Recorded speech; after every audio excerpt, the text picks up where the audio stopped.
Hello and welcome to the Static Traveller with me, James.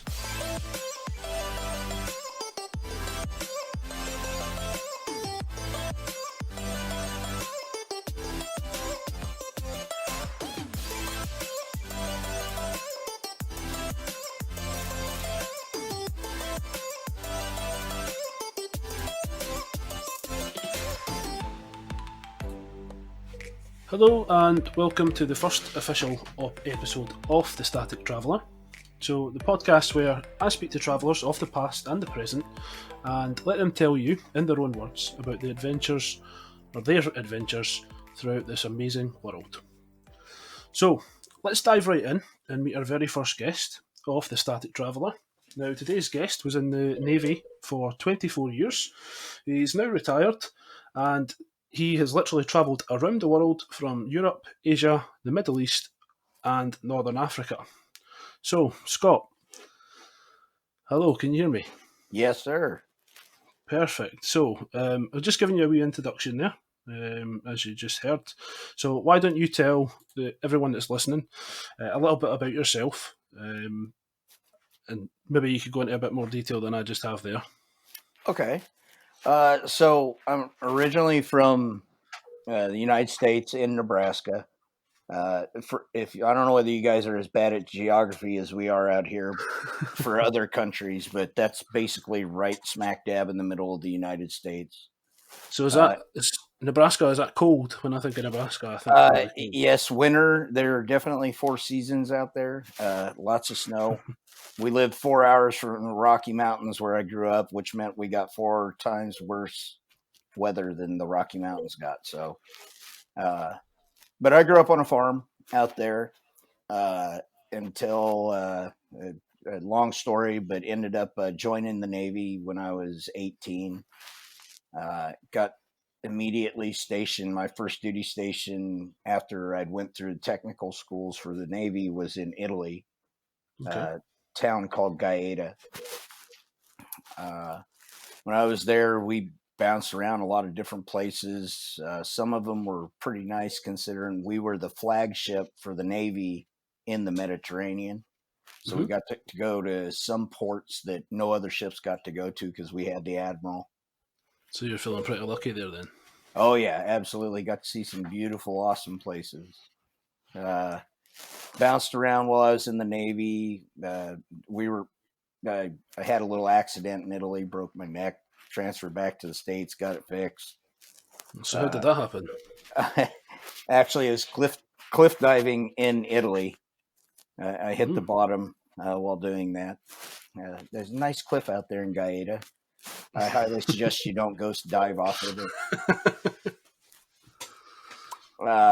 But I came back to the States. They fixed that and transferred from there.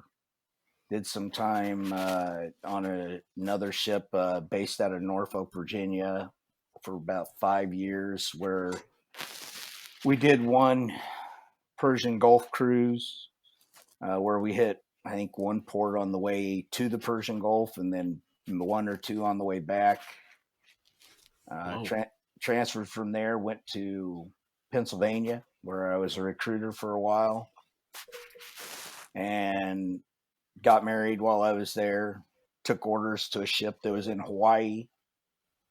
When I was based out of Hawaii, that's where I got to do a lot of the Asian countries, back to the Persian Gulf, down to Australia, Djibouti, which I'm sorry if you're from Djibouti, but I've got to say it is the armpit of the world. Seychelles was one of the islands we went to on the way there, down to Australia. I would love to go to the Seychelles. It was gorgeous. When I was on the ship down here in Norfolk, went to one of my favorite places in the world, which is St. Martin in the Caribbean. You will not find water more beautiful than there is down there. I've been to the Caribbean, or the Caribbean, as we say. Sorry, myself and my wife, we got married about a year and a half ago. Congratulations! Thank you. So we done our honeymoon. We went to New York, Yep. and then from New York we went over to Jamaica, and it was just out of this world. Yeah, It was it's gorgeous down there. They've been hit with a lot of rough times lately with all the hurricanes rolling through there, but I fully believe they're going to recover. yeah. Um, Let me just get some stuff there. So I just want to jump back a bit. So we've had a wee bit of an intro there. So I feel like there's a lot of stuff we could maybe, go into a bit more detail there if it's all right with yourself. Absolutely. So you kind of, you said that you, as a child, and then you kind of just jumped right to the navy. So tell me about the in between part. How did you get from, your small town into traveling the world with the navy?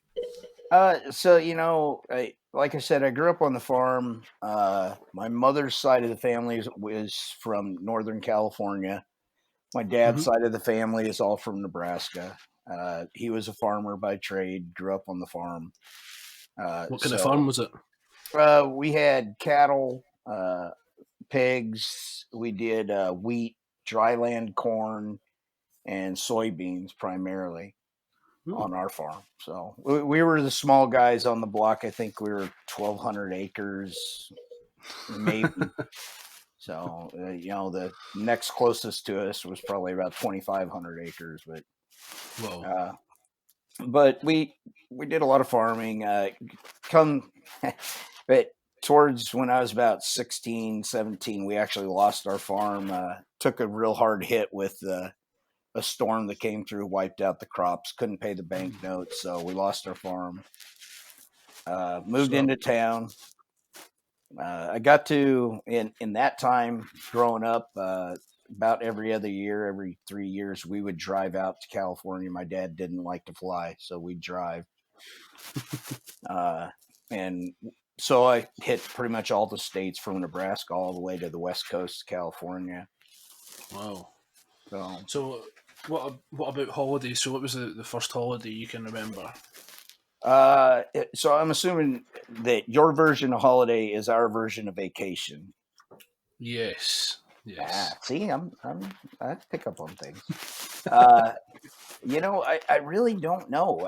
We didn't travel for holiday. We usually stayed. The farthest we traveled was over my grandparents' house, which was about 5 miles away. All right. Uh, uh, so we didn't really. Our idea of vacation was going out to California to see my mother's side of the family. Well, I think I would still include that as a a kind of vacation holiday. I mean, I know in Scotland, so I don't always go abroad. Sometimes we'll go up to the north. We done myself and my wife. We done and my little girl. Sorry, we done the North Coast 500 this year or last year. Sorry. So it's round the top of Scotland, literally up to Land's End at John O'Groats. So that was really something special this year, last year. Sorry, but yeah, I mean, change of state. Surely you've got to think of that as a vacation. Yeah, and it was a chance for us to get a break from farming, and we would stop out in Colorado and Denver. We'd go down to there's a place in the United States called Four Corners where you can stand in one spot and be in four different states Oh at the wow! same time. I think Colorado, Arizona, New Mexico, and maybe Utah. I forget what the four are, but we'd go through Nevada. We never went to Vegas. My dad avoided Vegas like the plague, but he loved the city of Reno, which has pretty much everything Vegas has except for all the glamour. Yeah. We get out to California and go to Sacramento, which is the capital of California, and we do a lot of things out there with the family. So it was holiday. It was a learning experience for a good old boy from the middle of nowhere on a farm. So A bit of city living. say again. A bit of city living. It's maybe One my accent. A bit of city living. Oh yeah, yes, Yeah. absolutely. It was, because growing up on the farm, all you want to do is live in town. It seems like my kids now that I live in the city, all they want to do is live on the farm. So it's always the opposite that you want. So let's jump a wee bit forward. So maybe about teen years. What was it like there? In my teens, oh, 10 Yeah. years. Once uh, the town I grew up in, well, when we moved to town was 8,000 people. And we Okay. were the biggest town for at least an hour, hour and a half drive. So it was pretty boring. You used to drive up and down Main Street, meet all your friends, and do things you weren't supposed to do. Uh, but then once I joined the Navy, I really got to start traveling. I Yeah. went to boot camp in Orlando, Florida. My technical schools were outside of Chicago in So Illinois. how does schools work? For yourselves. So here we would go. Primary school, secondary school, and then whether you want to go to college and then on to university, or you could then go from high school to university if your grades were good enough. Right. So here in the States, the way it works is you start out in preschool before kindergarten. Usually about 5 years old, 6 years old, you would start in kindergarten, progress through first grade, etc. In elementary schools until you get up to ninth grade is when you switch over to high school. Uh-huh. And then towards your junior, senior year, now you're looking at college based on grades, based on, honestly, whether you got the money to afford it too. I'm Hmm. dealing with that right now with my oldest. Uh, so, if you decide that you want to go to college or a technical school, as in a trade school, Uh-huh. you apply to the schools, get accepted, figure out how you're going to pay for it, etc. I decided rather than I I'm a smart individual, but I was lazy. I didn't want to Okay. go to school anymore, so I joined the Navy instead. It got me out of Podunk, Nebraska, and I thought it was going to keep me from having to go to school. I was wrong. So I mean, joining the navy. Um, what was your reason for that? Was it to see? Was it to get out of Nebraska? Was it to travel? Was it? Yeah, the primary reason was to get out of Podunk, Nebraska. I don't know. You guys got the word podunk there? No. Middle of nowhere, nothing. All right. Okay. Oh. Smallsville. Right. Okay. So I knew that if I stuck around there, I was going to end up being a farmhand for somebody or driving a truck or I was never going to get out of Nebraska basically. So I wanted to get away from there and go explore and find my own self, I guess. Nice. So what? So you just kind of said there, what made you want to travel? You wanted to leave the small town, head out to the world. Did you find it hard to make the leap and to leave everything behind? Uh, that's kind of a tough question because yes and no. My parents were going through a divorce at the time, so it just added to the reason why I was ready to get the hell out of Dodge. Hmm. Um, but at the same time, I didn't want to leave my mom and my two brothers and to have to fend for themselves, basically. So yeah, it was a little hard in the fact that I was leaving, but at the same time, I needed something different, so it wasn't too bad. So if someone came to you and said, "Right, Scott, I want to travel. I'm not too sure about leaving everything behind. Whether this is the right decision. What would you recommend for people who want to do it, but are maybe just that bit too scared to make that jump? Well, my first thing would be, well, what are you talking about? Traveling short term, or are you talking about like bouncing around the world for years? You know, Let's it's not as hard to just walk away for a week, a month, knowing that you're coming back. But Yeah. if you're planning on traveling long term and bouncing around, then there's a lot more thought that goes into it. So uh, I guess it would just be, I'd say you just got to weigh your feelings and thoughts. I've said a million times over the past 47, almost 48 years that uh, you can have the greatest job that you hate. Well, if you hate it, then it's not the greatest job. Yeah.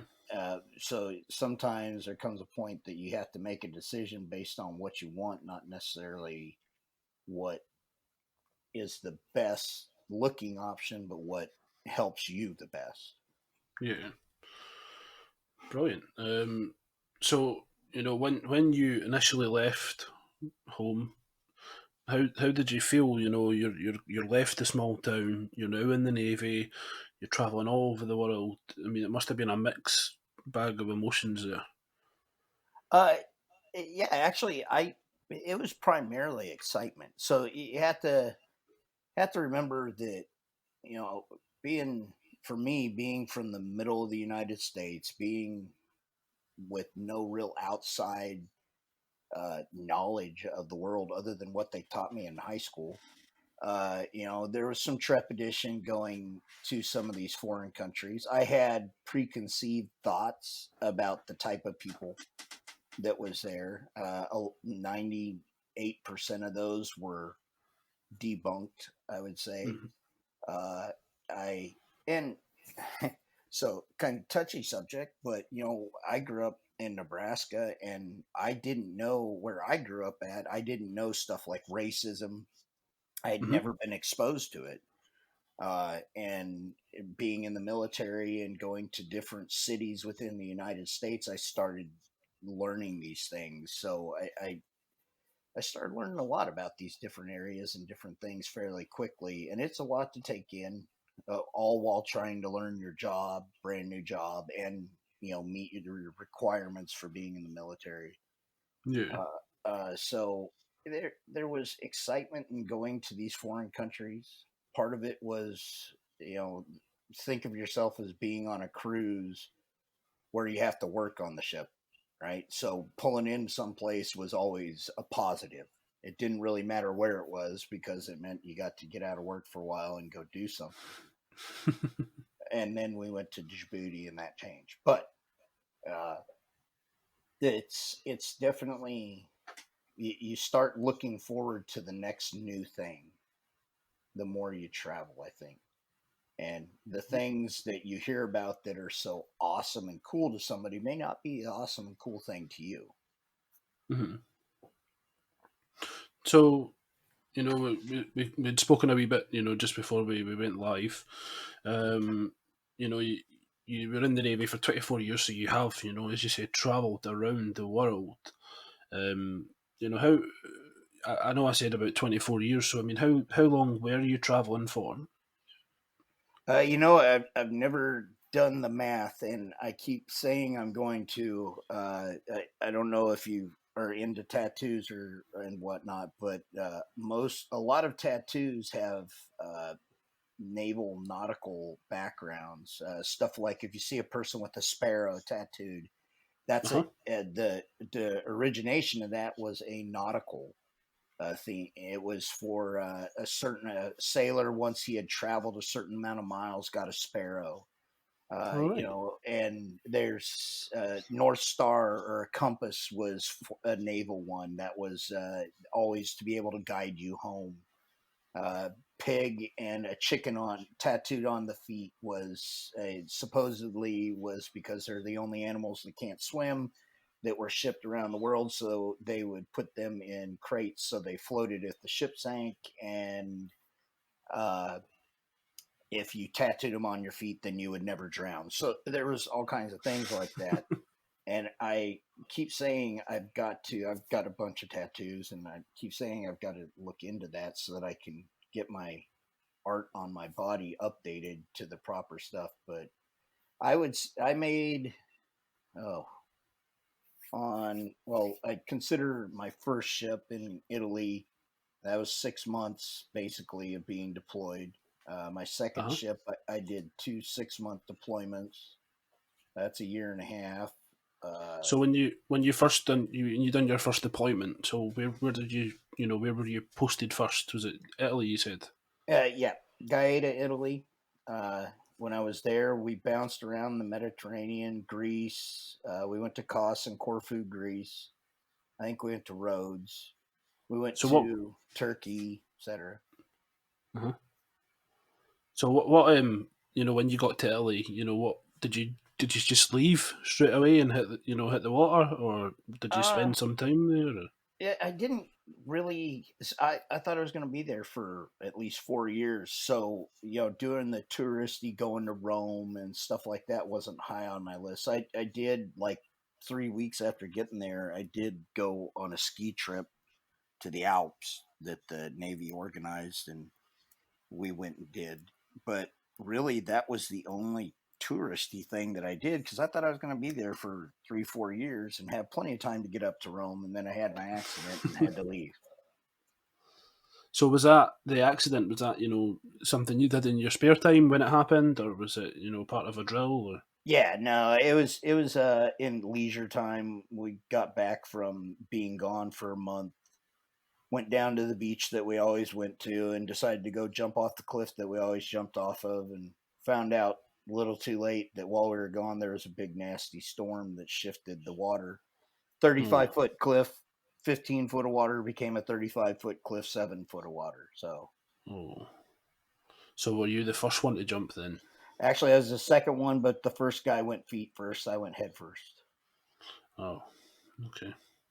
So how long were you out? Out of action after that?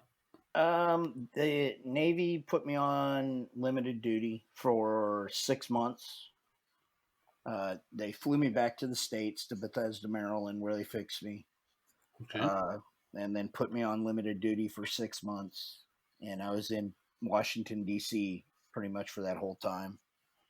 And then that's when I took orders to my next ship, which was based out of Norfolk, but it was a brand new ship. They were still building it, and they were building it in Maine, which is where one of the largest shipbuilders in the United States is, Bath Iron Works. So we went up there and worked up there while they built it. And then we came down to Norfolk, Virginia to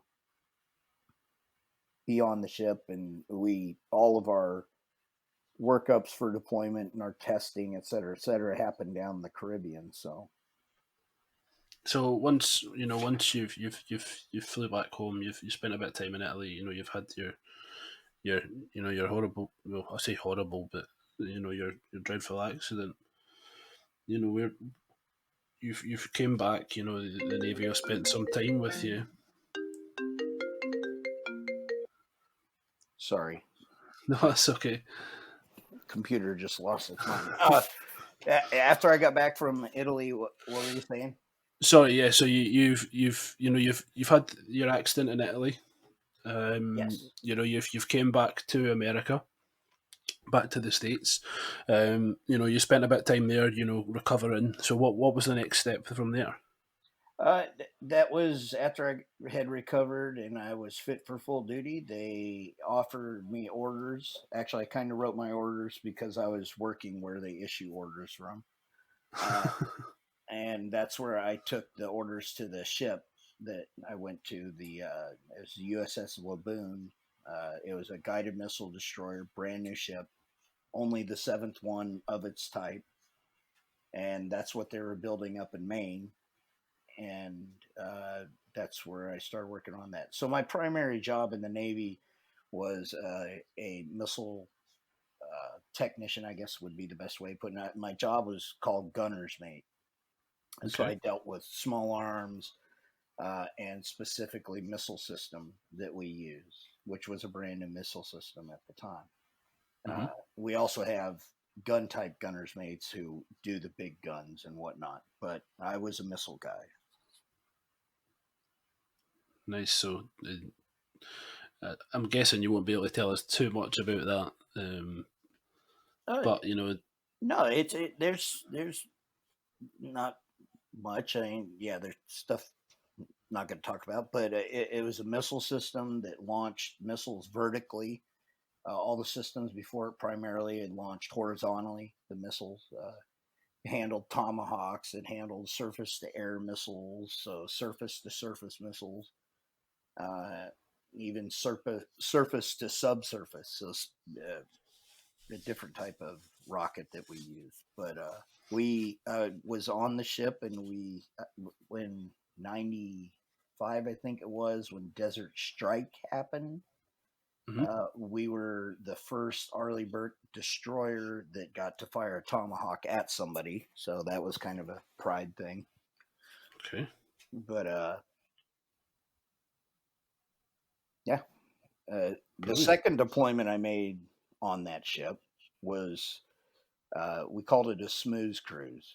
Basically, All right. we were there to fly the American flag and be seen in the Mediterranean, and that's pretty much all we did. Was we bounced from port to port to port, and had a lot of VIPs on board. We were in That was in 1999. I only remember that because we took a train to Paris, and the Eiffel Tower had the countdown clock on it Oh wow. for the millennium. But we went to So you Cannes, spent the France. millennium in Paris. No, we were there. I don't even remember what time of year it was, but it was. I think it was in like June, but it was of 1999. So they were getting ready for it. Yeah, pretty much. Nice. We were in Cannes, France, for the film festival, All right. or Cannes, however.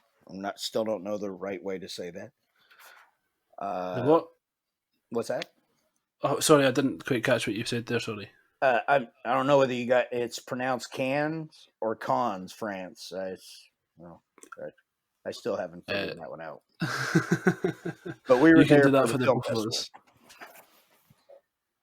us. So did you get to see much there then? Yeah, we actually got to see a lot of celebrities there. We went to the release. The movie at the time that was big was Ronin. All right. Okay. The Barbarian. Nope, Is that right? No. The one with I think it's De Niro and those guys. It was the big heist movie. All right. Okay. But we left Cannes, France, and took some riders, VIPs, with us down to Villefranche, France, and dropped them off. And then we found out that they'd filmed one of the major scenes right in Villefranche. So part of our fun thing was we stood on the corner where they filmed one of the scenes and drank beer. So the VIPs, anyone worth name dropping? Not that I can't remember their names. I was so low on the totem pole. We just knew that it was time to clean the ship and make things nice because somebody important was coming. All right. Okay. So they didn't, do the whistle stop tour and meet everyone. It was No. kind of just a. Basically, what happens is they let them go to certain areas, and they hosted cocktail hour once you're in port tied up, and everybody wears their nice clothes. And I wasn't part of that, so. So we're leaving France. Where's the next stop? Actually, we were supposed to go to Palma de Mallorca. Okay. Which in the Navy was always known as a huge party spot. And actually, I met a girl from England the first time I went there. But anyways, I digress.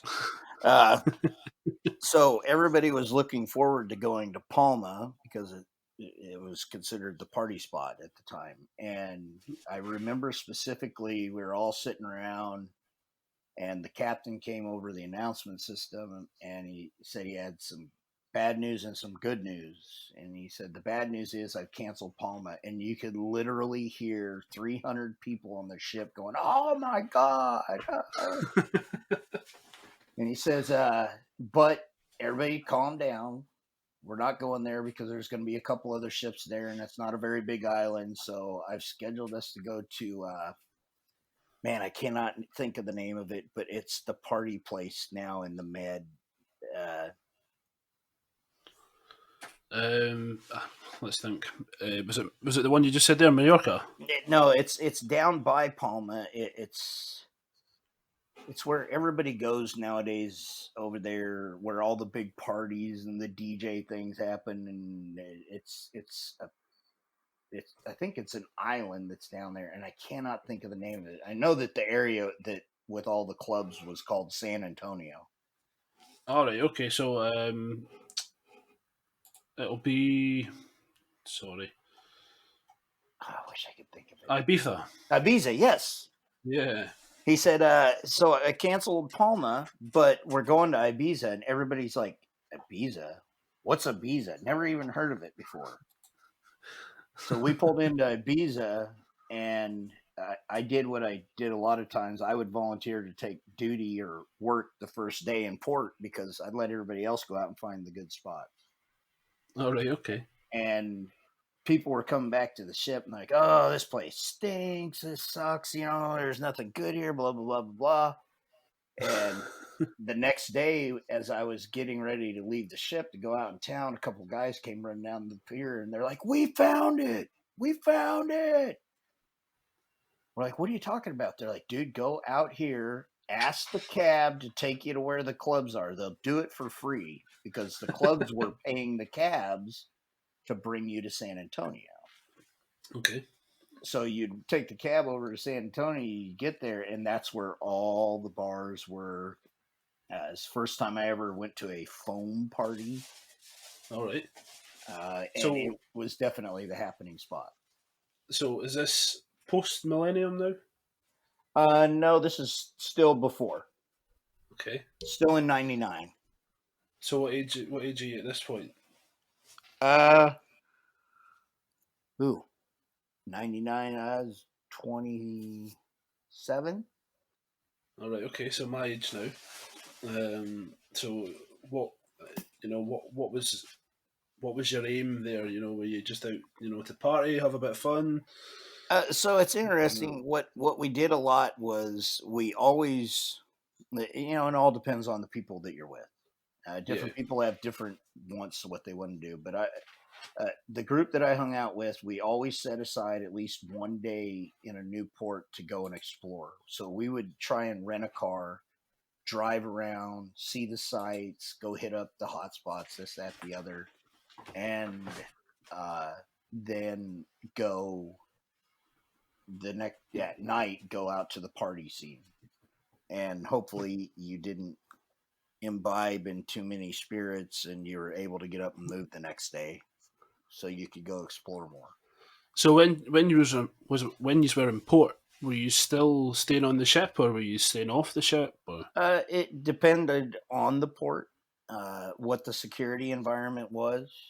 If some ports, well, all ports, you had to go out with at least one other person. It's okay. part of the rules. Uh, the Some ports you were allowed overnight liberty, where you could get a hotel and stay out overnight. Other ports that you weren't allowed that. You had to come back to the ship. So what would have happened if you had went out and you'd met a lady, and what would have happened there If you did what? if you had met someone? Oh, uh, then you would either, if you had overnight liberty and you're able to stay out all night, you'd do whatever you wanted to do. If you had to go back to the ship, you'd just try and set it up to meet them the next day. Okay. So one of my next questions there was, did you when you landed, or when you docked, sorry, did you travel out by yourself? Did you go in groups? But you said you had to always be with one person. Yeah, at least one other sailor you had to be with. And some ports that got higher. There were some ports where it was 3 to 4 in a group you had to be, and it was all based on the threat of that area. So, one of the things that happens before you pull into port on a Navy ship is you get a port brief. Okay. Sometimes the ambassador comes out and gives you a brief, or gives the captain a brief on here's the current security setting for here what the threats are, et cetera, et cetera. Other times you get it from security from the Navy. They'll pass it on to you, and then they come up with the liberty policies. Hey, you have to be back by this time. Hey, you can do overnight. Hey, you can't do overnight. You need to have one person with you. You have to have 3 or 4 people with you, etc. All Uh, right. we pulled, we anchored out in Athens, Greece, and I think it was the year before. Actually, it was in '99. We anchored out in Athens, Greece, and the security threat was so high that we were not allowed to go out in town. So we Oh, just really? anchored out and had a big barbecue for like 4 days out in the bay.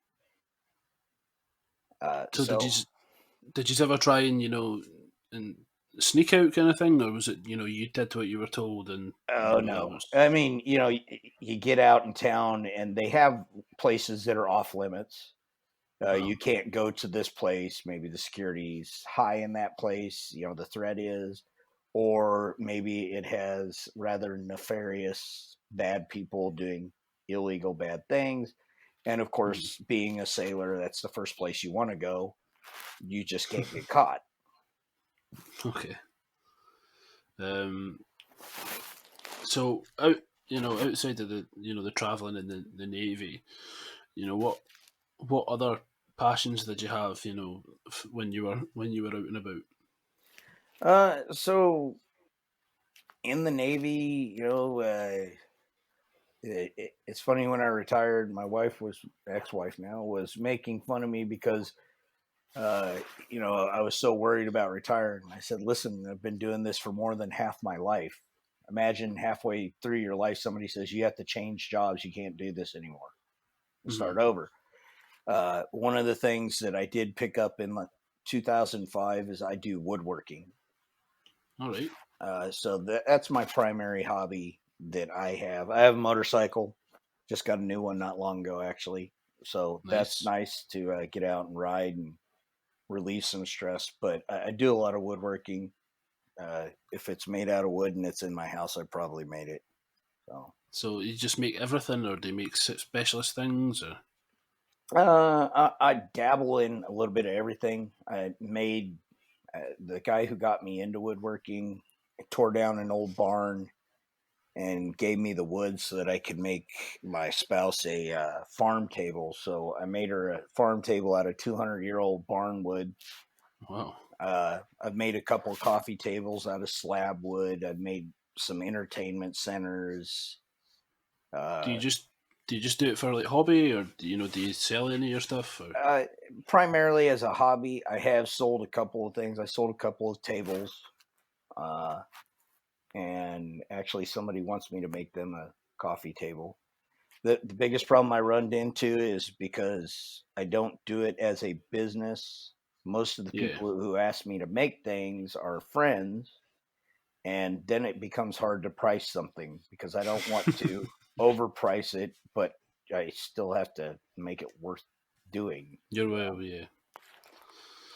So let's come back to the traveling a little bit. So you're 24 years. You've been around the world. You must have one moment that you've had you've had that that hit in the chest. The most What's the most breathtaking moment that you've had while traveling? So when I was growing up, my dad was a farmer, but when Hmm. you can't farm during the winter, he would drive truck to make money. And Okay. I used to ask him, he always complained about it. And I used to ask him, why do you drive truck if all you're going to do is complain about it? And he says, because when you're out on the open road, you'll see sunrises and sunsets that other people will never see in their life. And at one point on one of the deployments, we used to go up on deck at night. And if it was nice out, and we would just, a bunch of us would just sit out and talk and BS. And you just sit there. And I can remember one night specifically sitting out on the deck. just staring up, looking at the stars. And I had that moment that my dad always talked about. I told the people around me, I said, you realize we are sitting here doing something and looking at something that almost nobody else will ever see or has seen. And it was just a starry night that was a perfect night in the middle of the Mediterranean. Actually, this might have been the Persian Gulf. And it was just a gorgeous night where it was awesome. As far as a trip goes, we went to Romania and took a tour to Transylvania, and I got to go to Okay. one of Dracula, quote unquote, castles. That was a But it pretty wasn't. awesome one. It wasn't. It wasn't your. Your night into the stars. No, that was definitely the biggest moment for me. The stop and contemplate life and enjoy the time and moment night. Sounds amazing. So let's take away from the best time, and let's dive a little bit deeper, and what's the scariest moment that you've had while traveling. Well, without getting into my job, well, one place that I went was in Djibouti, Africa, and Hmm. as I said before, it's the armpit of the world. It's just it smells bad. It's hot. There's nothing there to see except containers and people that just don't like you. Most likely, I don't suggest anybody goes there. So I mean, is it just when you were there, did you find it unwelcoming? Was it? Well, when the military's there, you can't leave the fenced area without having an armed guard. It's just not. It's a not a nice place. So when was the last time that you were there? We stopped there twice. It's a stop going through the Suez Canal, or it used to be, I should say. Ships stop there to take on stores, get fuel, and do stuff like that. Throw away trash. Uh, Uh huh. so the last time I was there was probably in '99. Okay. So do you think I know you're saying that it's not somewhere you would recommend, but have you spoken to anyone that's been there recently? Is it possible that it's changed a bit? Is it? Actually, the job that I was working after retiring, some of our guys would go there to work on boats, and it Uh-huh. has not changed. So what made that the scariest moment for you? Throughout Uh, traveling. Was there an I guess experience that you had, or I guess I can't say it's really the scariest moment. It's just I guess most worst unpleasant? worst places I've been. Okay. I can't So really think of any place that I'll talk about that I've been that was really scary. okay. So let's move away from that. So when you're out in the ships and you're going from place to place, one of the questions that when I was doing a bit of research, people were wondering about was money. So you're getting paid when you're out, on your deployments with the navy. How did that work? So I mean, did you just exchange all your money when you arrived to a new place, or were you did you hold like stock of money on the ship, or you could withdraw from, or It's how did so that work? so the Navy, they always take money with them so they can pay for things. So when we would pull into port, they'd use a husbanding agent to come out and tell us about tours that were set up, and they would come out with a money exchange. So the military or the Navy specifically had always arranged for a money exchange that had a good rate for exchange.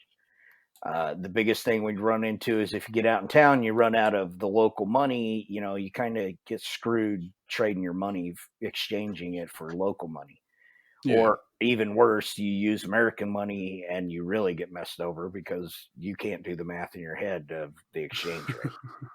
So on the ship, yeah, we would exchange the money with a currency person. Now, what they would tell us a lot in the Navy was if you're going to get money from out in town, use an ATM because you're going to get the bank's rate and not get gouged like you might get at a money exchange.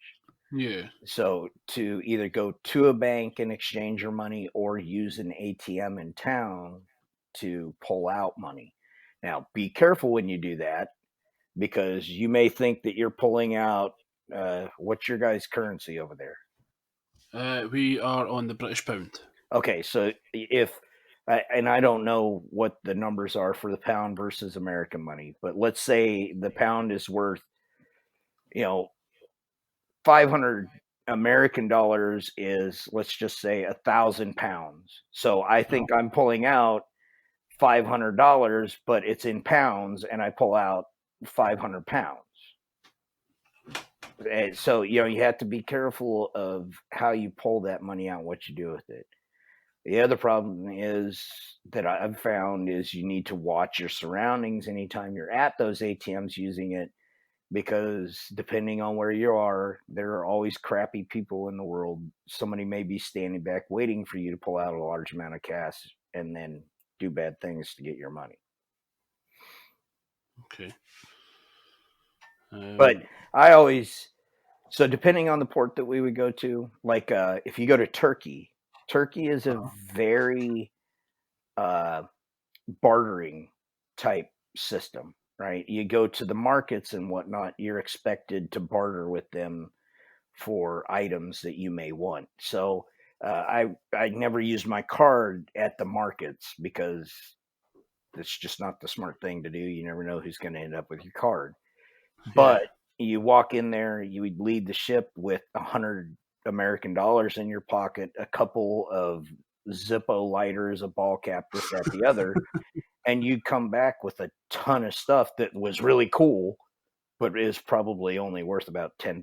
But you go out with cash in your pocket so that you're always able to pay for cash unless it was at a place you knew was a legitimate business that you could swipe your card and not have to worry about getting ripped off. Which must be quite difficult. You're out and about. You've never been to these places before. Unless you're returning. So I mean, there must have been a couple of times where you've been close to being scammed, or you've maybe been you've had someone on the ship that's been scammed. Yeah, there were of course the big thing for sailors a lot of times is going to bars. So there were guys that would come back and you'd hear stories, horror stories, about, hey, I just looked at my bank account and there's $5 in it. I was supposed to have $5,000. And Wow. come to find out, they'd use their card at the bar to pay their tab at the end of the night, and the bar just kept on using it. So it's you have to be careful. A lot of times it's a judgment call, Yeah. but it's it. On average, most businesses that I've found in my travels aren't out to try and screw you over. It's not the big businesses you have to worry about. It's the little vendor on the street and Yeah. the guy that's trying to scrape by and make money. And here's an opportunity. So when you were, when you were traveling about, from place to place, was there anything that you wanted from traveling, or was there anything that you wanted in particular from spending, time in the navy? Did you have a goal at the end of it? Well, my time in the Navy, the biggest thing that I wanted from it was to have a retirement, which I got. A wise man once told me that the reason why people stay in the Navy for 20 years so they can retire is so that they have that extra paycheck so they can take a job they enjoy more that pays less and still be able to survive. Yeah. Uh, I what did I want from travel? I honestly wanted to get out and see the world. I was from nowhere, Nebraska. Grew up on a farm. I wanted to experience things and see things that I'd seen in books on TV, Hmm. and I got to do a lot of that. I got to meet people that changed my thought process on the world itself. Not Hmm. everybody out there is out to kill me because I'm American. And even in some of the areas that don't like Americans, that doesn't mean that everybody's out to kill you just because you're an American. You know, it, and when it comes down to it, what I found out is in a lot of places, and I'm sure this goes for just your average traveler, Hmm. uh, the police and security and stuff like that are going to watch out for you on average because you're bringing income in, and if all they need is one major incident and then that goes away because they get a name. Yeah. So I mean, it's kind of in their best interest to make sure nothing like that happens. Yeah. Yeah. Okay. So how many countries would you say that you've travelled to? I could run through them right quick. Let's see: Greece, Turkey, Romania, Bulgaria, Transylvania, uh, Italy, Spain, France, Portugal, whatever Djibouti is, Bahrain, Qatar, Kuwait, uh, Australia. We went to one of the islands off Australia, which was really nice, and I can't remember the name of it. Seychelles, Singapore, Guam, which I guess is part of the United States. Uh, Remember gee, you said Ireland earlier. yep, I did. We were flying back, stopped in Ireland long enough to change planes, and I did drink a Guinness in I was Ireland. just going to say that. Did you get a I Guinness? had to get a Guinness in Ireland. My beer of choice. I'm not a big beer guy, so if I'm going to drink beer, Guinness has always been my beer. And there you can get it on tap with nitrogen. Over here, most of the places they just use CO2. Uh, So that's the difference that everyone talks about. yep, nitrogen is the difference. Uh, Germany. So Uh, I make that out to be around about 20. Probably, yeah, ish. And then multiple places inside those countries. Greece. I've been to Rhodes, Kos, Corfu.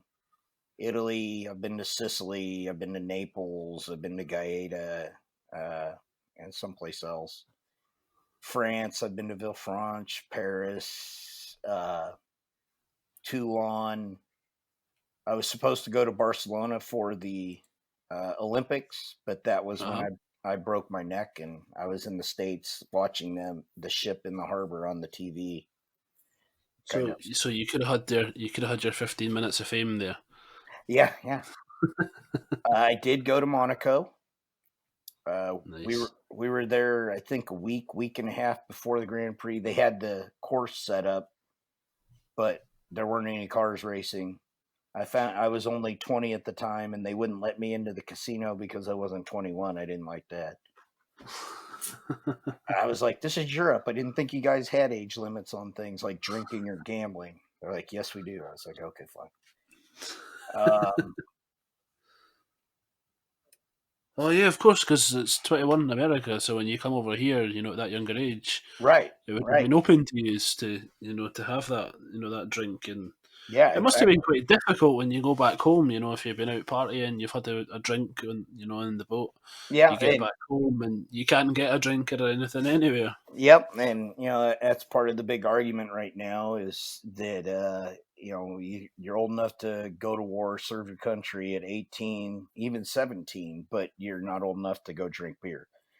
Uh, and they're talking about or maybe they already did it, making so that you can't buy tobacco until you're 21 now too. So people who smoke, and I will say, in the military in general, smoking, drinking is probably at a higher rate. It's funny, I hear college kids talk about how their college years they were so drunk and nobody could hang with them, and I just kind of laugh.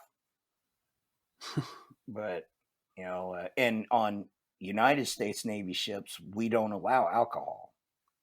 I know on Okay. Brit ships, a lot of the foreign French ships, they're allowed to have alcohol on the ship. The United States ships, they are not. So So is that still in place, that rule? Has it always absolutely. been in place? Or? No, so actually, there was, I think it was Secretary of the Navy Josephus Daniels. They had a cruiser named after him. Hmm. And of course, JD is short for Josephus Daniels. The other thing that JD goes with is Jack Daniels. So the ship always flew the Jack Daniels flag. Okay. Have you heard of coffee being called a cup of Joe? Yep.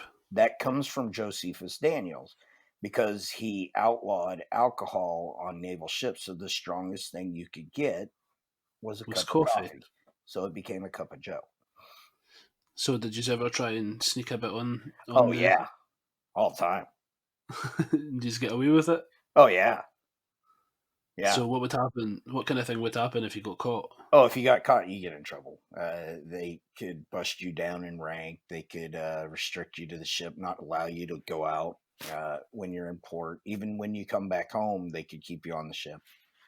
Whoa. It's only for a certain amount of time, but busting you down in rank is probably the worst part. They could take You know away when I money from you, etc.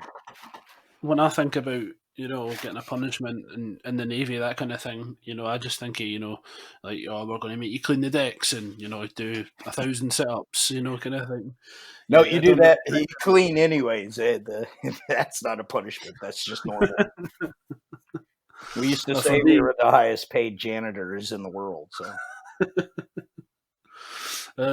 So you spoke about the countries you've been to, um, and we spoke about about North, was it North Africa, North Africa, Djibouti? You said, yeah, sorry. We'd spoke a bit about you've been there before, but is there any places that you've went to initially and then you've returned to, but you must have been able to see a difference in whether it be the buildings, whether it be the people, the way they're treating individuals, the way you were received. Um, absolutely. I could tell you probably the biggest one, and it's one of the most obvious ones, is Dubai. okay, I can remember pulling into Dubai in like 94, 95, and it was just, there were barbed wire around the area that we were at, and you didn't go into the city. And then I think the last time I was in Dubai was about 2 years ago, year and a half ago, and it's amazing. I would highly suggest, yeah, I suggest you don't go to Djibouti.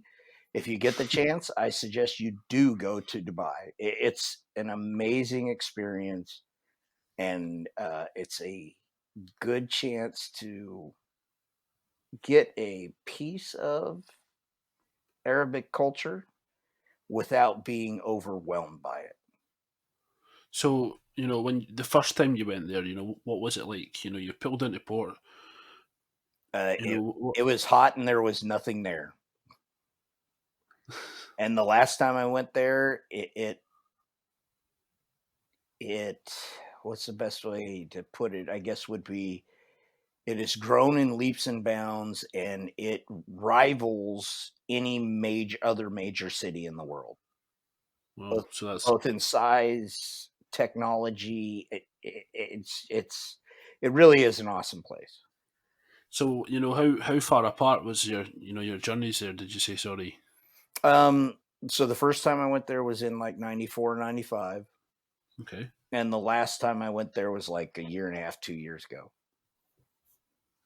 So it's not a massive period of time, but No, from what you're it's saying, right. It's Dubai has grown so fast. I think that not the last time I was there, but the last time I was there with the Navy in 2012, maybe 2011. The word on the street was Dubai was growing so fast they were the largest uh, users of cranes because they Uh-huh. were building so many buildings and highways and everything, and it's just amazing seeing the turnaround, especially in such a short time. Wow. I mean, I personally have never been. I know a couple of people that have been, but nobody that can say I went before, and I can see the difference now, and it must be something that very few people that travel have seen. Yeah. Um, so I mean, it's certainly something. So right now you're back in the US. You spoke about you still do a wee bit on the boats. You got plans to travel anywhere next? uh Probably no time soon. uh my youngest excuse me, will graduate in, I think it's 4 years. Once she graduates from out here, my plan is to move out to Colorado and permanently retire. It's just a beautiful state. Their politics I can ignore, but it's a beautiful state, and it's where I always wanted to live. Anything you want to do, you can do there, with the exception of salt. So no salt water. But Okay. if there are places that I would like to go back to, I'd love to go back to Paris. We were there and decided on a whim to go to the Louvre Museum Uh huh. one day, and by the end of the day, what I realized was one day is not nearly enough time to do the Louvre. I mean, you pretty much need one day per wing to see everything and appreciate it. Wow. So we, myself, my wife, and my little girl, we're going to Paris in October. Um, we're going to Disneyland. We're doing a bit of the touristy stuff. It's a surprise for my little girl, so I hope she can't hear me right now. So she doesn't know about it. But when we get there, we've planned it. Doing a bit of the Eiffel Tower. The usual kind of touristy stuff. But Yep. I'm really looking forward to it. I've not done Paris before, so anything you can recommend, I'll be more than open to. Um, Obviously, the Louvre might be a different situation with a 5-year-old or 6-year-old at the time. Um, Yeah, and if you haven't been to Paris, or you aren't going to go back anytime soon, I would suggest going to the Louvre. Just do a quick run through, and what it will do is it will. And I am not a artsy uh, type of guy, a museum kind of guy, really. But it gave me a real big appreciation for what they had, what the history behind it, and whatnot. So I highly suggest going, even if you just go and kind of blow through and see, do a quick view of it. The biggest thing mhm. that I can remember from Paris was we were amazed because we were only there, I think, for 2 days, and we Okay. were amazed at how easy it was to navigate the city using the subways. All right. Okay. And we because we didn't have rental cars, we took a sleeper train from Villefranche up to Paris.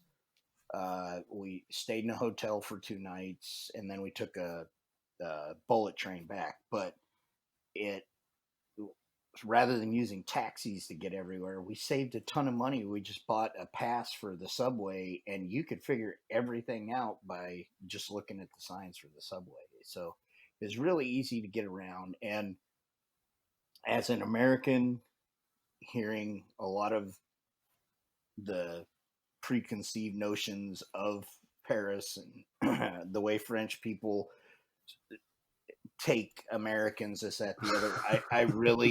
I didn't run into that. I didn't find anybody being disrespectful to me or the people that I was with.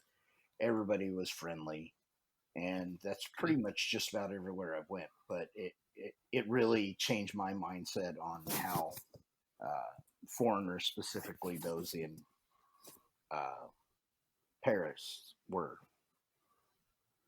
So, I know you're saying you want to, move to Colorado, retire, properly. Um, do you think you'll ever start traveling again, or do you think that's you? You've done your traveling, and Oh no, I'll never quit traveling. My goal is to one day be able to travel, and uh, even though my girls are getting older and whatnot, I'd love to take them to places that I've seen that I really enjoyed.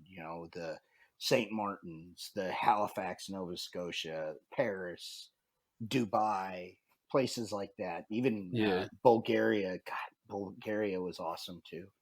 Uh, it's just I can only really think of one place that I've been that I would not take my kids to, and that's Djibouti. How did I know you were going to say that? So, moving on to the next part, I've got all my questions. I was speaking to my little girl about doing the podcast and finally get up and running. So she's got a question for you. Okay, Now I would normally I'd like to either have her here or pre-recorded, but it was a little bit of a rush, as we spoke about with issues with the PC and things like that over the last day. So I'm just going to ask you her question. that's fine. So, what is the most magnificent animal that you've seen on your travels? Most magnificent animal. um, well, that's a good question. Um, well, I would say on the ship, the most magnificent was definitely dolphins. They like to swim in the bow wake of the ships. Okay. Uh, but my favorite animal is a giraffe, and I've seen a few of those at zoos and whatnot. So I'm a big giraffe guy. So the next part, first of all, thank you for answering that for her. So the next part, as I kind of I sent over a bit of a briefing to you. Um, I'm gonna call, and I'm doing air quotations here. Story time. Okay. So I want you to pick one place that you've been. Kind of tell us in detail from start to finish. What you did when you arrived. Somewhere that you would recommend that people need to go. Absolutely. Uh, so I already kind of mentioned it, and that would be I don't really know anything about Romania. We pulled into Romania and we went on a tour to Transylvania. But what I can tell you is, in order for the ship to get to the port in Romania, you have to, it's actually quite awesome. The ship goes up through the mountains. The Okay. ocean or the sea goes up through some mountains, and you have mountains on either side of you as you transit up to the port. We got to the port, and the port is in the middle of nowhere, and it's a major shipping port. But like I said, they had set up tours for us. We could, pay a little bit of money and go on a tour. And I took a tour to go see one of Dracula's castles. And we got on the bus. We left, and as we drove through Romania, the countryside was just beautiful and awesome. We stopped at some palace, some place that had the largest unflawed mirror in the world, and they told us the whole history behind that, how it had to be transported and it didn't get broke, yada yada. And we ended up getting to Transylvania and coming to this castle. And what amazed me was, because I've seen probably 100 different Dracula movies, but as we pulled up into the lot for the castle, everybody's like, "Where's it at?" And they're like, "Right there on top of the hill." And we're like, "That isn't it. That can't be it. It's white. Aren't all Dracula's castles black?" And it was my first time being in a real castle per se. Uh-huh. and we got out of the bus, we walk up the hill, we get to the castle, and everybody's walking around for the tour, pushing on the wall to try and find the fake doors and this, that, the other. But of course, they told us the real history behind Vlad the Impaler, where the story behind how it evolved into Dracula came about, and so on and so forth. And then at the end of the day, we got back on the bus and we rode back. But it was very, very cool to see the countryside. I've been in the desert. I've been in farmland. I've been in Italy, all these other places, but it was a different look at things to see. And it's a very, at least the part we were in Romania, was very mountainous area, and it was just absolutely gorgeous. Brilliant. So, moving on again to another kind of segment I'm looking to develop over time. So, I'm going to fire some quick fire questions at you. All right. Yep. I don't want you to think about them. I just want you to, first thing that comes to your head. Gotcha. All right. So, Scott, travel essentials. An extra set of clothes, including underwear, in your carry-on. Okay. Hometown. McCook, Nebraska. Your favorite food. Mexican burritos. Your favorite country. United States of America. I don't know if I can let you have that one. It has to be one that you've travelled into.